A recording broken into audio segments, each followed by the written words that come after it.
Bonjour. Correction de l'exercice 8 de la série 1. Énoncé de l'exercice 8.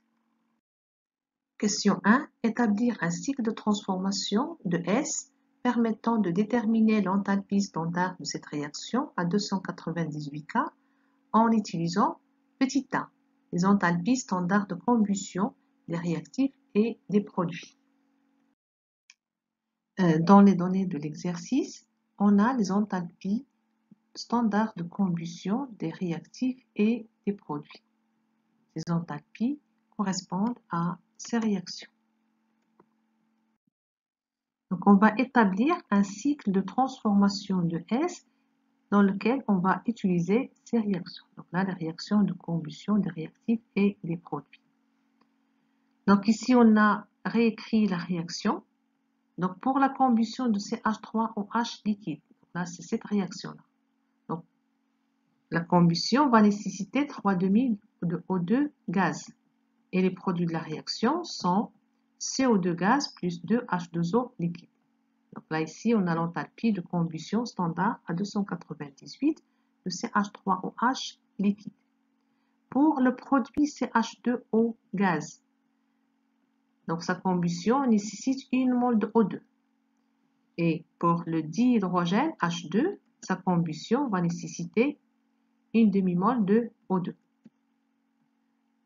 Donc ici, on a la combustion de CH2O gaz et la combustion de H2 gaz qui vont nous donner CO2 gaz plus 2H2O liquide. Et l'enthalpie qui correspond à cette transformation, c'est l'enthalpie de combustion standard à 298 CH2O gaz plus l'enthalpie de combustion standard à 298 de H2 gaz. Donc pour l'oxygène, on retrouve la même quantité, le même nombre de moles, 3,5 de O2, et là, O2 plus 1,5 O2, ça fait 3,5 de O2. Donc une fois le cycle est établi, on va choisir un sens. Donc là, c'est le sens positif qu'on a choisi et le choix est arbitraire.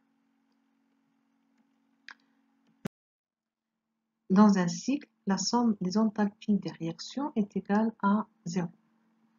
Donc pour cette transformation, le sens de la flèche va avec le sens choisi.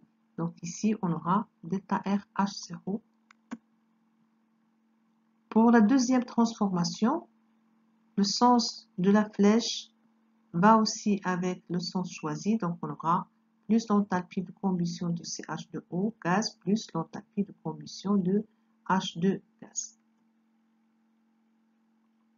Et pour la dernière étape du cycle, la flèche de la transformation est opposée au sens choisi.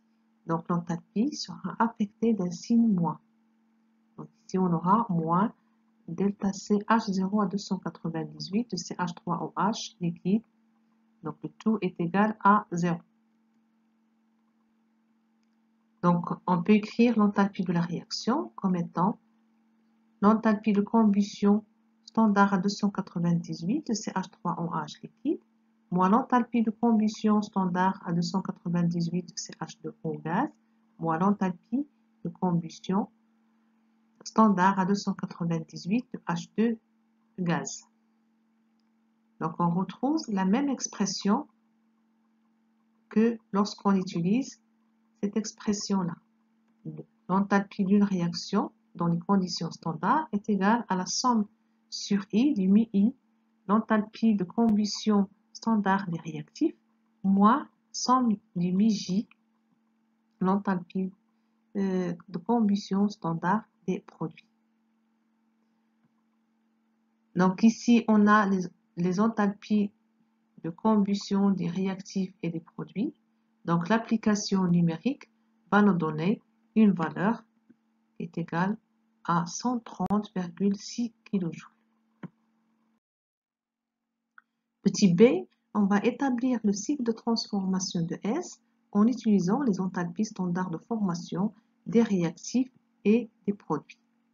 Dans les données de l'exercice, on a les enthalpies standards de formation à 298 K de CH3OH liquide et de CH2O gaz.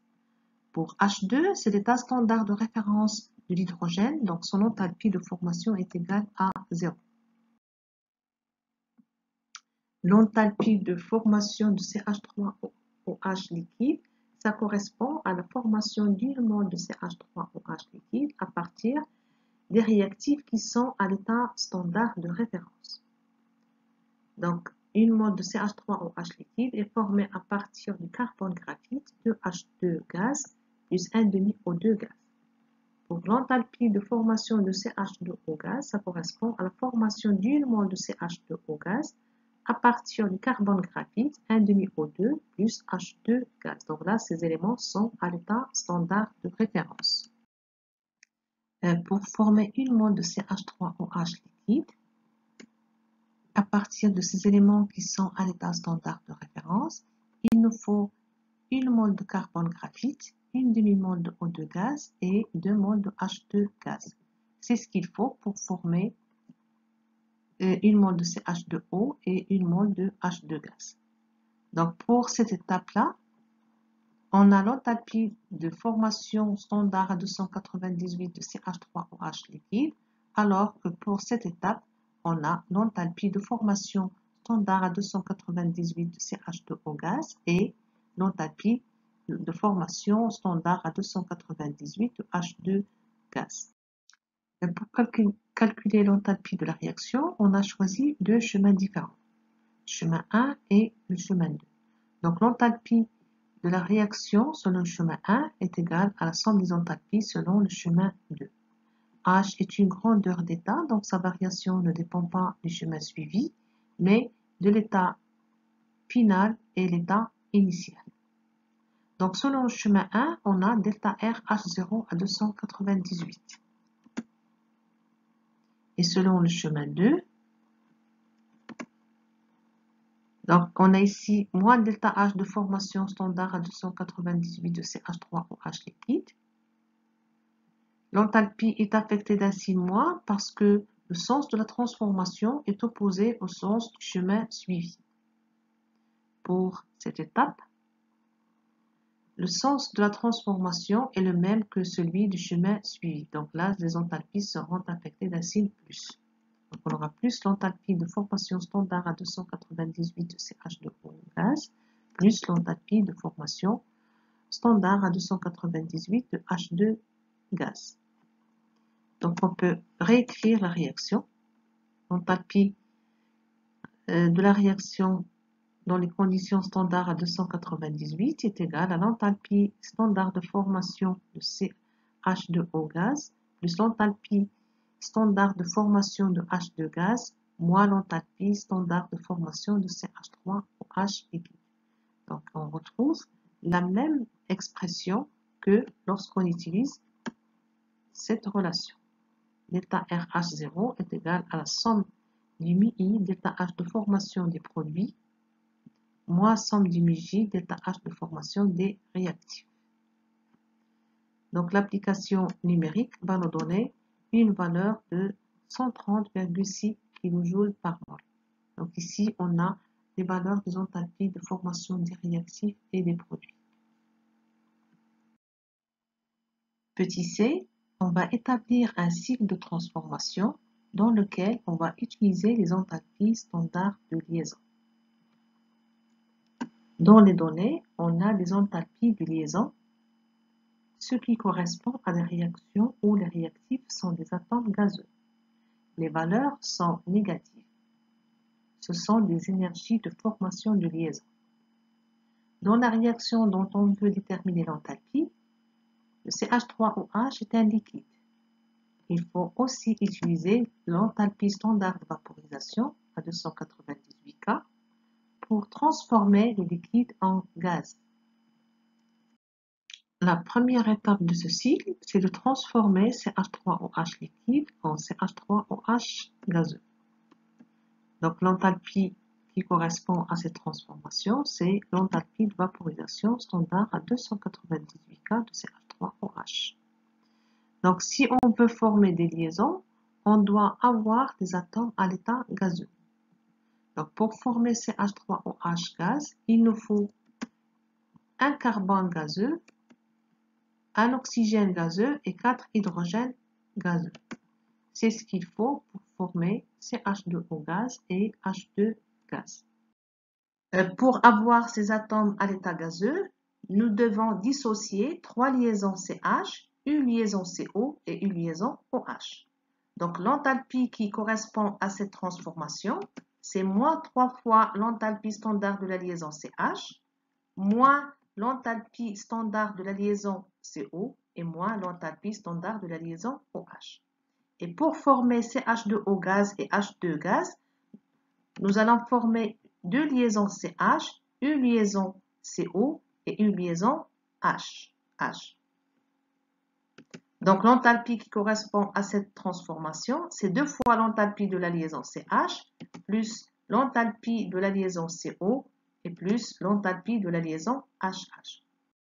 Une fois le cycle de transformation de S est établi, nous allons déterminer l'enthalpie de la réaction en choisissant deux chemins différents, le chemin direct 1 et le chemin indirect 2. Donc, selon le chemin 1, on a delta RH0 à 298 qui est égal à l'enthalpie de vaporisation standard à 298 de CH3OH moins 3 fois l'enthalpie standard de la liaison CH moins l'enthalpie standard de la liaison CO et moins l'enthalpie standard de la liaison OH et plus l'enthalpie standard de la liaison CH plus l'enthalpie standard de la liaison C double liaison O et plus l'enthalpie standard de la liaison HH. Après simplification, on obtient la relation suivante. Dans les données, on a les enthalpies standards des différentes liaisons et on a l'enthalpie standard de vaporisation à 298 de CH3OH. L'application numérique va nous donner une valeur de delta RH0 qui est de 106,1 kJ/mol-1. Question 2. Comparer les valeurs trouvées et commenter les différences observées.